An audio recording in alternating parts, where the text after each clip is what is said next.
പാകിസ്ഥാൻ മുൻ പ്രധാനമന്ത്രി ഇമ്രാൻഖാൻ കൊല്ലപ്പെട്ടിട്ടില്ലെന്ന സ്ഥിരീകരണം. ഇമ്രാൻഖാനെ ജയിലിലെത്തി സന്ദർശനം നടത്തിയ സഹോദരി ഉസ്മ ഖാൻ റാവൽപിണ്ടിയിലെ ആദിയാല ജയിലിലെത്തിയാണ് കണ്ടത്. കൊല്ലപ്പെട്ടെന്ന അഭ്യൂഹങ്ങൾക്കിടയിലാണ് സഹോദരി ഇമ്രാൻഖാനെ ജയിലിലെത്തി കണ്ടത്. 20 മിനിറ്റ് നേരം കൂടിക്കാഴ്ച നടത്തി. ഇമ്രാന് ആരോഗ്യ പ്രശ്നങ്ങളില്ലെന്നും മാനസികമായി സമ്മർദ്ദത്തിലാക്കാൻ ജയിൽ അധികൃതർ ശ്രമിക്കുകയാണെന്നും സഹോദരി പറഞ്ഞു. PTA പ്രവർത്തകർക്കൊപ്പം ജയിലിന് മുന്നിലെത്തിയ ഉസ്മയെ മണിക്കൂറുകൾക്ക് ശേഷമാണ് അകത്തുകടക്കാൻ അനുവദിച്ചത്. ഏകാന്ത തടവിലാണ് ഇമ്രാൻ ഉള്ളതെന്നും ആരുമായും സംസാരിക്കാൻ അനുവാദമില്ലെന്നും സഹോദരി പറഞ്ഞു. ഒക്ടോബർ 27 ശേഷം ആദ്യമായാണ് ഇമ്രാനെ കാണാൻ കുടുംബാംഗങ്ങൾക്ക് അനുവാദം നൽകുന്നത്. ആഴ്ചകളായി കുടുംബാംഗങ്ങൾക്ക് സന്ദർശനാനുമതി നിഷേധിച്ചിരുന്നു.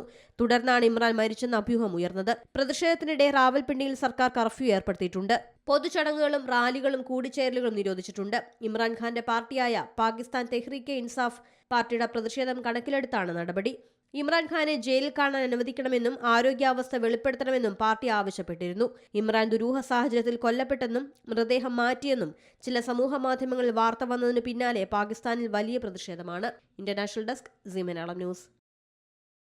ഏറ്റവും പുതിയ വാർത്തകളും വിശേഷങ്ങളും വിരൽ തുമ്പിലറിയാൻ സീ മലയാളം ന്യൂസ് എല്ലാ ഡിജിറ്റൽ പ്ലാറ്റ്ഫോമുകളിലും ലഭ്യം.